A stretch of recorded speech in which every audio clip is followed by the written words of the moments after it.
Assalamualaikum, anda sedang menonton Sekilas Fakta 10 Mei 2022 bersama dengan saya Nursyah Mama Amin.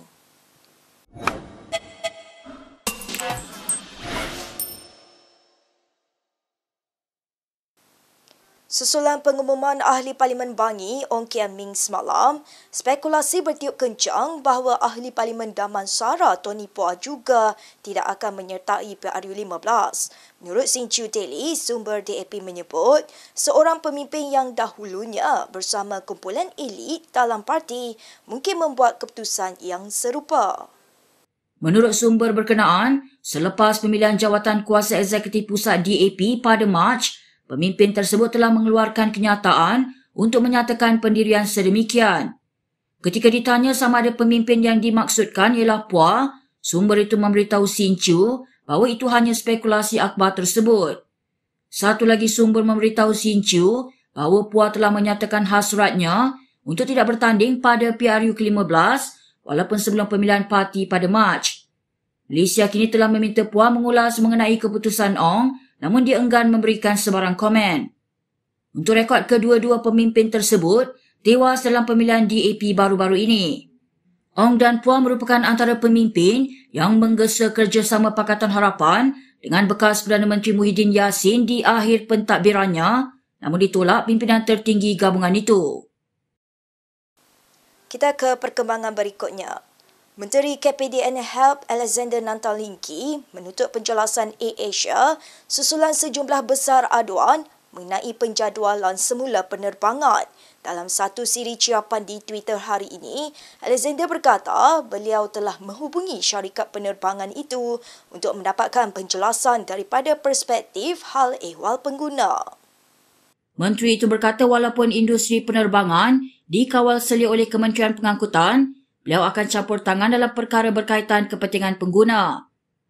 Minggu lalu menyaksikan sejumlah warga maya yang mengadu tentang kelewatan dan penjadualan semula penerbangan AirAsia. Ahad lalu, Ahli Parlimen Tuaran Wilfred Madius Tangau mendakwa penerbangannya pada pukul 8 malam telah ditangguhkan sebanyak 2 kali dan hanya berlepas pada kira-kira pukul 11.30 malam. Sementara itu, Alexander menjangkakan AirAsia akan memberi penjelasan mengenai perkara itu dalam tempoh 24 jam. Dia juga menggesa Kementerian Pengangkutan dan Suruhanjaya Penerbangan Malaysia supaya lebih proaktif dalam mencari penyelesaian kepada masalah tersebut. Tegasnya, beliau enggan menerima jawapan yang disifatkannya sebagai cakap tak serupa bikin atau sekadar berpelut tubuh dalam isu itu, memandangkan kepentingan pengguna merupakan perkara yang diamanahkan kepadanya sebagai Menteri KPDN HEP. Bekas Perdana Menteri Najib Razak dan anaknya Muhammad Nazifuddin hari ini dibenarkan untuk membuat rayuan di Mahkamah Persekutuan. Ia berhubung penghakiman terus yang diperoleh Lembaga Hasil Dalam Negeri dalam kes cukai tertunggak kedua-dua mereka berjumlah lebih 1.7 bilion ringgit.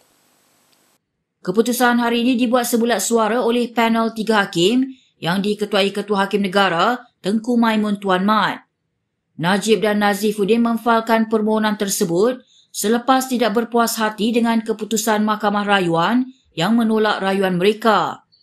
Dua mahkamah tinggi sebelum ini membenarkan permohonan LHDN untuk mendapatkan penghakiman terus bagi memperoleh semula tunggakan cukai sebanyak 1.69 bilion ringgit daripada Najib dan 37.6 juta ringgit daripada Nazifuddin bagi tempoh antara 2011 dan 2017. Najib dan Nazifuddin gagal dalam rayuan mereka di Mahkamah Rayuan pada 9 September 2021 untuk mengetepikan penghakiman terus itu. Mahkamah Rayuan bagaimanapun membenarkan permohonan mereka untuk menangguhkan perintah penghakiman terus itu sementara menunggu pendengaran permohonan kebenaran merayu di Mahkamah Persekutuan hari ini. Berita seterusnya. Pihak polis akan merakamkan kenyataan anak Ahli Parlimen Baling Abdul Aziz Abdul Rahim berhubung satu klip video yang tular. Video yang mengundang kemarahan orang ramai itu memaparkan lelaki tersebut memandu di Pulau Pinang sambil diiringi 2 anggota trafik. Ketua Polis Pulau Pinang Muhammad Syuaili Muhammad Zain berkata, pihaknya telah menghubungi individu itu iaitu Muhammad Khairul Anwar dan dia berjanji untuk membantu siasatan. Syuaili berkata siasatan mendapati tiada arahan dikeluarkan bagi tugasan mengiringi Khairul Anwar pada hari berkenaan dan kedua-dua anggota polis itu kini tertakluk kepada prosedur tata tertib. Terdahulu, Parti Muda berpendapat adalah baik jika orang kenamaan seperti menteri dapat merasai sendiri kesulitan yang dialami orang ramai semasa menempuh kesesakan lalu lintas. Dalam satu kenyataan, Naib Presidennya Zaidil Baharudin berkata, jika para menteri dan orang kenamaan mahu mengelak kesesakan lalu lintas, mereka wajar merancang perjalanan masing-masing seperti orang lain. Selain itu, katanya khidmat pengiring polis sepatutnya hanya dihadkan kepada individu yang mempunyai keperluan keselamatan seperti Perdana Menteri dan menteri-menteri kanan yang layak. Pegawai dan anggota polis yang terlibat mengasari pesalah trafik seperti dalam satu video tular telah ditukarkan ke bahagian pentadbiran serta merta. Ketua Polis Pulau Pinang Muhammad Syuhaili Muhammad Zain berkata, kesemua yang terlibat adalah dari bahagian siasatan dan penguatkuasaan trafik IPD Seberang Perai Tengah. Terdahulu, Syuhaili mengesahkan kejadian berlaku pada 8 Mei sekitar pukul 1.15 pagi ketika sekatan Jalan Raya Op Selamat 18 di kawasan Bukit Mertajam. Dalam sidang medianya semalam, beliau berkata, satu laporan polis telah dibuat pihaknya sendiri bagi menjalankan siasatan lanjut berkaitan kejadian itu.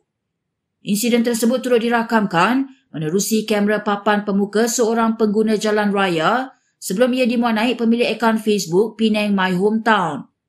Syuaili berkata kertas inkuari polis juga telah dibuka dan selepas siasatan selesai, pihaknya akan merujuk kepada Timbalan Pendakwa Raya untuk arahan lanjut. Isnin lalu tular satu video berdurasi 30 saat yang memaparkan anggota trafik mengasari seorang pesalah trafik. Difahamkan individu itu ditahan dalam op mabuk yang dijalankan menerusi op Selamat 18 di kawasan Bukit Mertajam. Baik, berikut beberapa lagi ringkasan berita untuk hari ini.